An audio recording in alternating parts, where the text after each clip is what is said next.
In your last two reports, you made numerous recommendations that could have been addressed in this bill, and Mr. McGinty, you did comment on about a couple of them. Which of those NSICOP recommendations that could have been added to C70 have not been added to C70 that you think should be added to C70? That's the first question. And then the second question is, in your report, you spend quite a bit of time raising concerns about the fact that the RCMP doesn't have the capacity to address many of the emerging threat environments. And if you could say more about what would be necessary there. I just wanted to go a little bit more on your question about what the RCMP or police of jurisdiction are lacking. And this gets to the crux of the challenge, and we lay it out in the report in paragraph 153, talking about the sensitive intelligence and evidence conundrum. And, you know, how do you protect our sources, our techniques that the security apparatus, you know, utilizes, our relationships with our foreign partners and our allies, if that's where some of this information is coming from. And ultimately, you know, and I would remind all parliamentarians, but all, you know, anybody that's impacted, you know, we conclude sort of in paragraph 164, you know, some of these actions, obviously, that we're reporting on may be illegal, but they're unlikely to lead to criminal charges owing to Canada's failure to address the longstanding issue of protecting classified information and methods in the judicial processes. So Bill C-70 tackles that first part about how do you share the information. I don't believe my understanding of the bill in its current form tackles how do you deal with that second aspect, that even if that information now gets to our law enforcement, whether or not it's going to be able to do that. So that's something I encourage this committee and all committees studying the bill to continue to look into. We found, I guess, something quite unique in the context of our parliamentary system.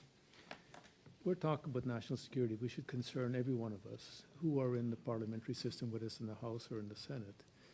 Yet, for a variety of reasons, we can't seem to come to a common consensus. This should not be a political issue, either in the House or in the Senate, how we approach it, but morally how we collectively work to ensure we're doing our best to ensure the security of the country is paramount in the work we do as parliamentarians.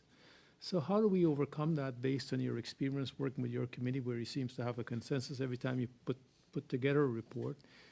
What would you share with this committee so we can learn? Because I think at the end of the day, in my view, other jurisdictions seems to have done this in a very interesting way, but yet we are still struggling to get from base 1 to base 2 in how we can work better as parliamentarians to achieve this common objective for the greater good of the country. Alex. So just quickly, your answer is how do we up our game on this as parliamentarians?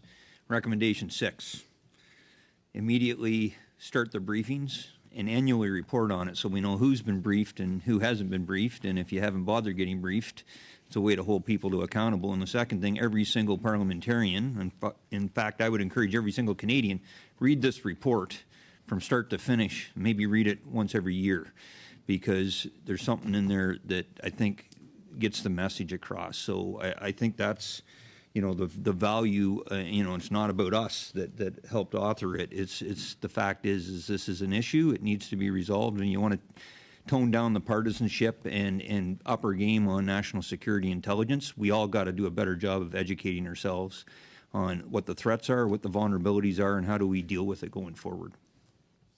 Let's continue with the question asked by Senator Patterson. And I'm seeking clarification. I'm a member of the Conflict of Interest Committee. Our ethics code already provides for that. We don't need to amend it to say you can't contribute to espionage. We have clauses in the ethics code which are broad enough to cover such offenses and be able to penalize a senator who violates the code. The problem right now is that we don't have the names. We don't have the name for the ethics officer. So how can we penalize repressive behavior? We are told party leaders, if they had their names, may refrain from signing their candidacy letters and let them leave discreetly. You can't do that to the senator. He can sit till he's 75. That's why we have an ethics code that allows us to penalize. So what I'm proposing is that we must publish the names or forward the names, find a way of sending the names to the ethics officer for appropriate investigations to be conducted for any senators who are suspected of having committed an offense. Secondly, I'm surprised by the answer you gave my colleague, Senator Hosakos. You did not talk about any improvements we could make to the system. When we read your report, you say, well, it's not the Prime Minister who did the write-off. That concerns me because the Act says it's the Prime Minister who should do that. If it's someone else who signed off, then there's a problem. Let's say it's the Prime Minister who did that. There are all types of conditions there where we see that for political reasons, some information was not relayed to the Prime Minister's office. You are criticizing some behaviors like omissions, slow action by the Prime Minister's office. So you have clearly made your criticisms clear. So it's okay. But you are not proposing any changes to remove those powers from the Prime Minister. Those powers should come back to you, so you are able to carry out that assessment. I'm surprised that you are not going further with your recommendations on the structure to limit the Prime Minister's powers and the powers of the minister, because you have clearly said in paragraph 160, high-level officials have sometimes asked intelligence officials to withdraw reports that were published because they felt that the information was too politically sensitive. It's not a matter of national security. It's a political matter. It has no place. I'm looking at the list of countries that you noted. There's one with 3 asterisks. I would like to know what country that is. For the public interest, we need to have the name of that country. Is it Iran? Iran is okay. India is okay. But which country has 3 asterisks? What country? I don't understand why that country has not been named. The Prime Minister felt that it wasn't necessary to indicate the country. Why? Build a little bit on what Mr. McGinty said, and I'm 100% in agreement. The Prime Minister is not redacting anything. It's the process that we go through that allows those redactions to occur to protect for national security, national defense, and mainly international relationships if you want to talk countries.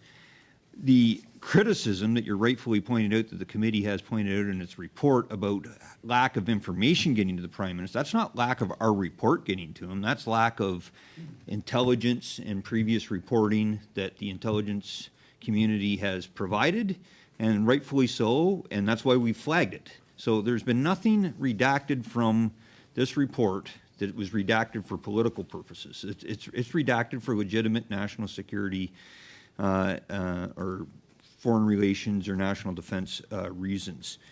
To get to your question about why we don't what's the solution going forward, it really wasn't our mandate. And there's lots of opportunity. That's what I think Parliament needs to be seized with.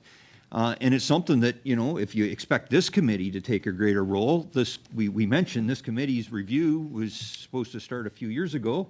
That 5-year review, if Parliament thinks this committee can play a role or a different function needs to be done, and that's why recommendation, I think, 2 talks about as well that the government should be involved in that process, talking to the political parties about how do we tackle this issue of dealing with things that maybe aren't of a complete criminal nature, but is something that needs to be addressed.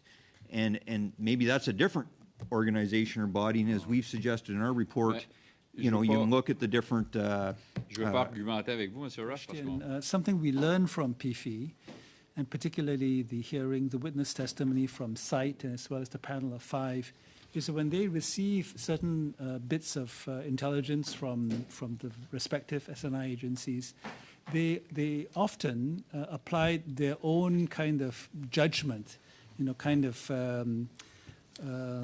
broad knowledge of what they know the world to be, and they rejected some of this intelligence because it was not plausible, it was not persuasive, it was not credible. There were inconsistencies. Some of the information they felt was simply wrong, and that's why they didn't sound the alarm. You know the story very well. Is this something that NCCOP does as well when you look at the intelligence that's given to you, or is that not part I can of also add a few points here. Yeah, look, this is why we have recommendation 5 in here. We're calling for those clear definitions and around thresholds. This was an issue we debated or looked at very intensively throughout the study, throughout the review on numerous issues, and that's why you see that whole idea of what's the threshold, the different challenges and the differences, how it was interpreted to include, right? I think, how it impacts nomination races, how it impacts federal elections, how it impacts anything to do with our democratic processes and institutions. So we need that threshold clarified in the committee's view because Canada needs it clarified so that people understand who has a duty to report what when, and so that does need to be cleared up.